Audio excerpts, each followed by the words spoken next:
And my dad one day shook me by the shoulder lovingly, and he was like, "You can't work for other people, and there's no shame in that."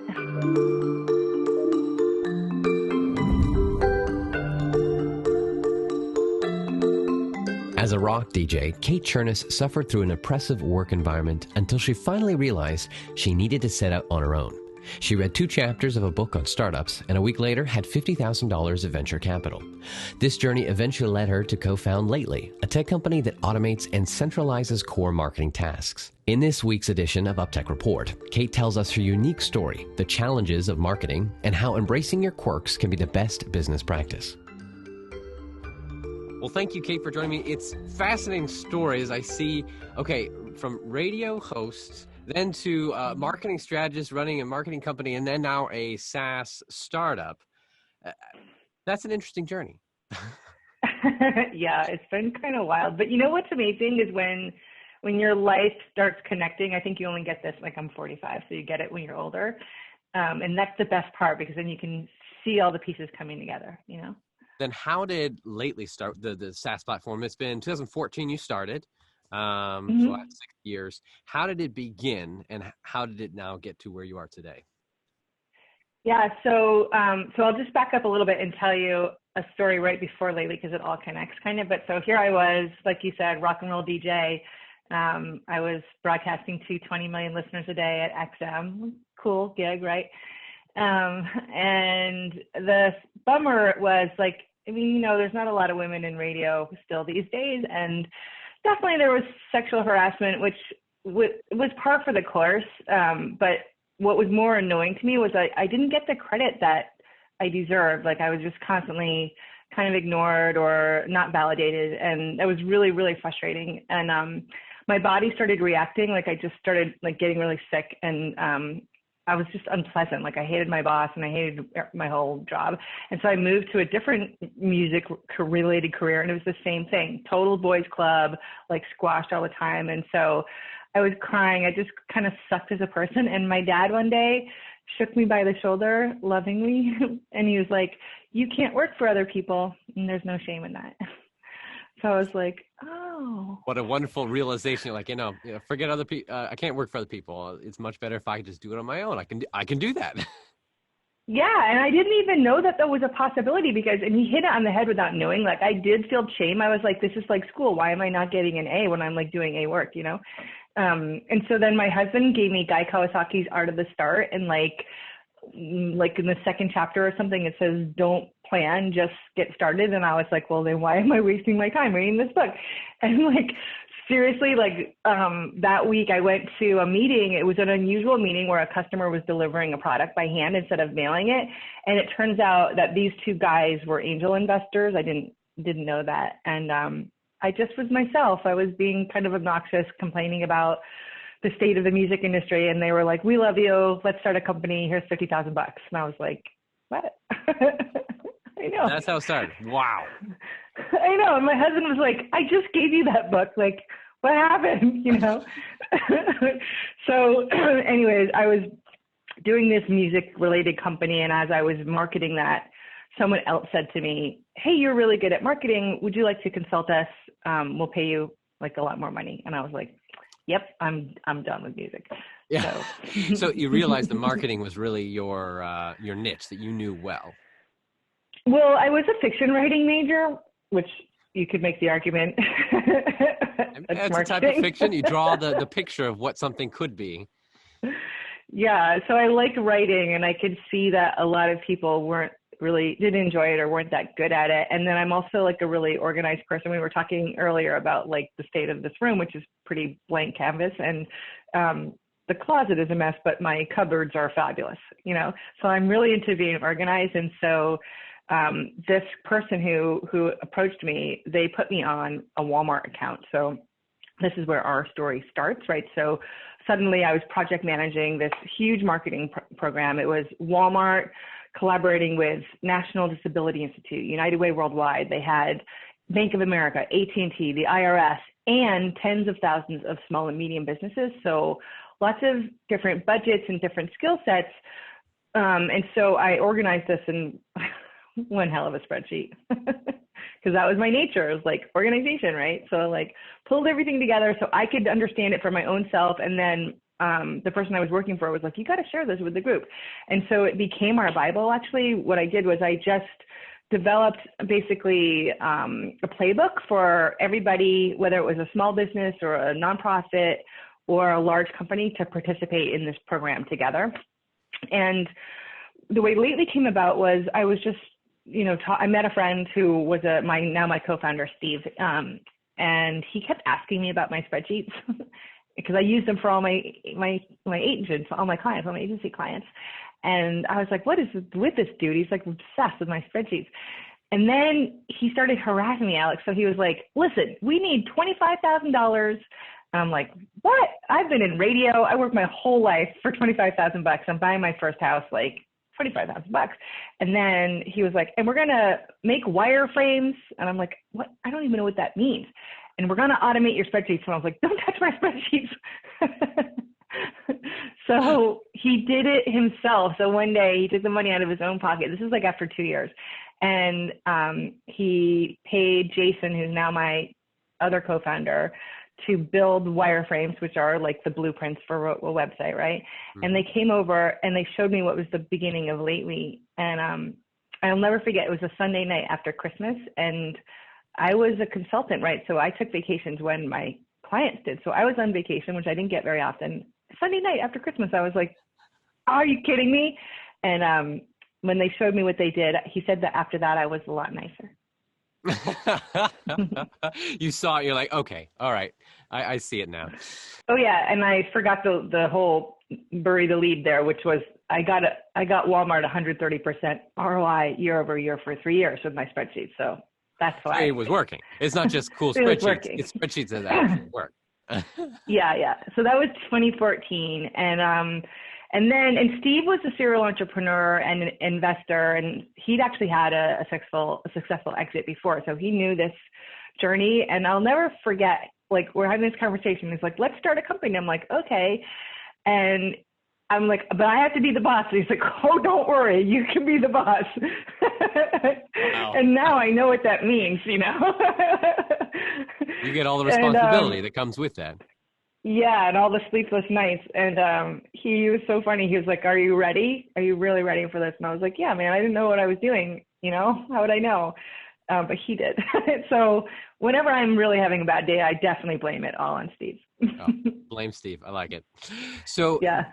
For you then, did you just jump in? Like, how long did you say, okay, now I'm all in on Lately and pushing this forward?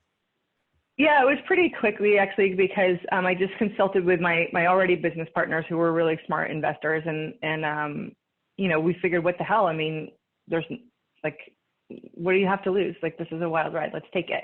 And I really liked Steve and trusted him. And I liked Jason, who he'd paired me with already.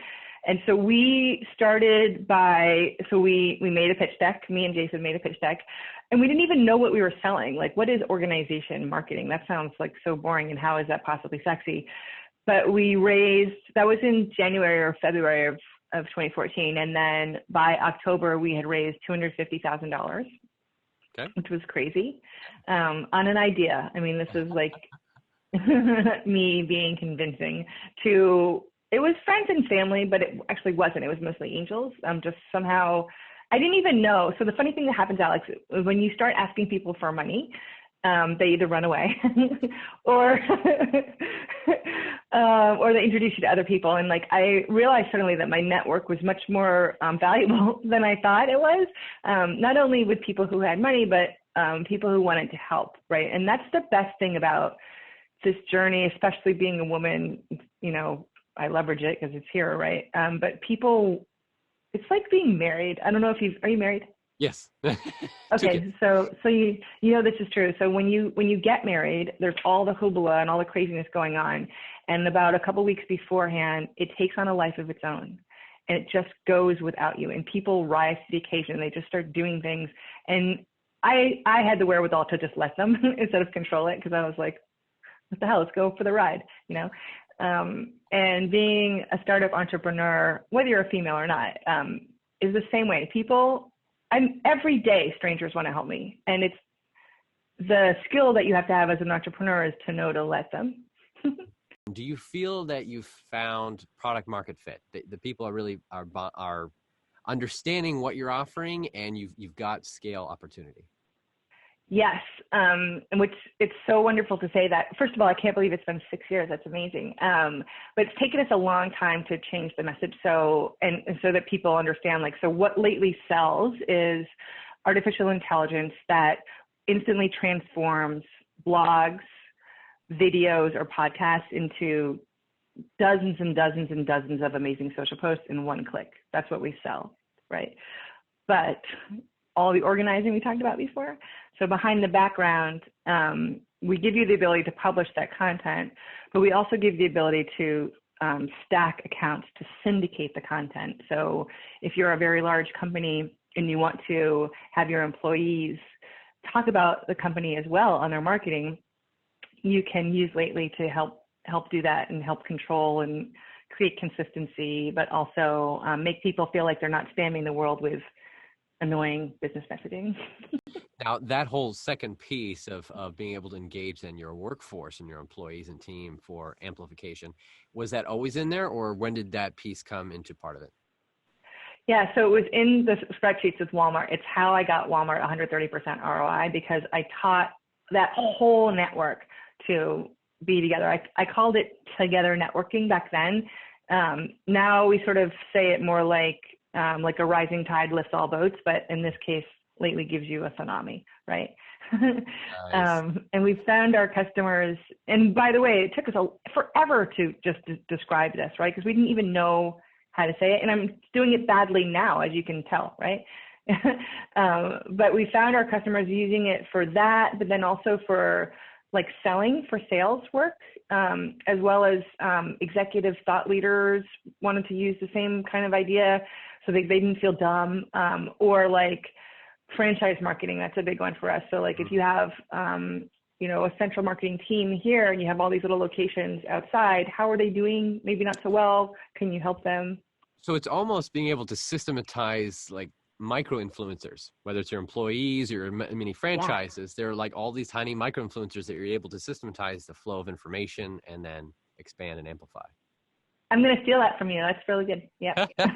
And then, and at the same time, well, go ahead. Have you found that these enterprise or are where you're focusing now on your efforts, those who have large employee bases or lots of franchises, or are you still focusing a lot on SMBs? Yeah, so we pivoted last year from SMBs to larger companies because frankly, there's more money there. Yeah. However, we built a self-service product. So the reason we've been successful with these larger companies is I built a product for you to use. I didn't build it for like some giant marketing team at Walmart to use, right? And so we know that we have the capability to go down market when we have the time and budget to devote to it, right? So that's also where my heart goes pitter patter, because I love the idea of giving one person the ability to do what I did for Walmart, like, for nothing, basically. So your heart is with SMBs and be able to help anybody.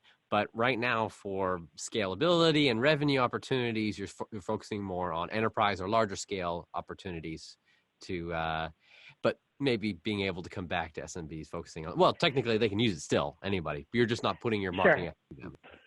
Yeah, exactly. So what we learned was a couple of things: that we are able to use small business marketing to target larger businesses. So we dog food our own products, right? I don't know if you've heard that term before, but right, for those who don't know, Purina, I believe, coined this. So they started feeding their own dog food to their dogs, and then they featured those dogs in the commercials.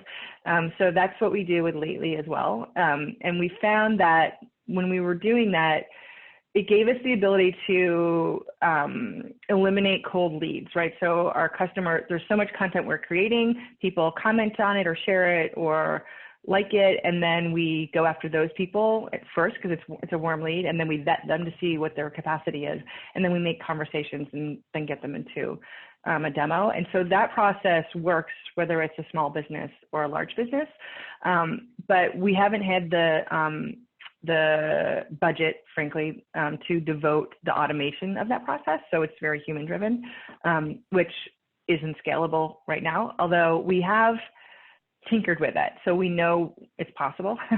It's just not what's happening at the moment. Got it. Okay. So your current space that you're in, how many customers are on your platform at the moment? Yeah, we have 281 subscribers now. That's awesome. That's awesome. And your Thank team, you. you're based in New York? Yeah, we're based in New York. And how big is the team at the moment? There's 4 of us who are full-time and another 7 who are part-time or consultants. That's fantastic. So it's creative. It's creative, yeah, and then it's continuing to grow from here. The technology behind it. Let's talk about for just a moment the artificial intelligence. This isn't necessarily your core area, though. The organization is the actual spreadsheet that they started off of. What can you share of just how it is different from other things out there? Whether it's I don't know what Buffer uses or some other things out there, but just tell me how yours is slightly different or you've made it work. Yeah, so Lately is not a social media tool. We're a content writing tool. So we use artificial intelligence to extract short-form content from long-form content. That's what we do. We then give you the ability to publish it across social media because, of course, you want to do something with the content once you have it, right? So it's a platform as well. It's not just a tool or a feature. So it's a pretty robust, powerful platform, I guess you'd say. Do you know did you guys use a pre-built artificial intelligence, like machine learning algorithm from Skype, or did you build your own Skype from Microsoft or Amazon or Google, or did you develop your own algorithm? Yeah, so version 1 and version 1.2 was 100% us, and then we had the opportunity to integrate with IBM Watson, so a little cherry on top, which has been great, yes, but it's all ours. Be sure to check out part 2 of our conversation with Kate Cherniss, in which she tells us some of the personal measures she takes to enable the success of her business and some advice on new ways of thinking about the demographics of your market.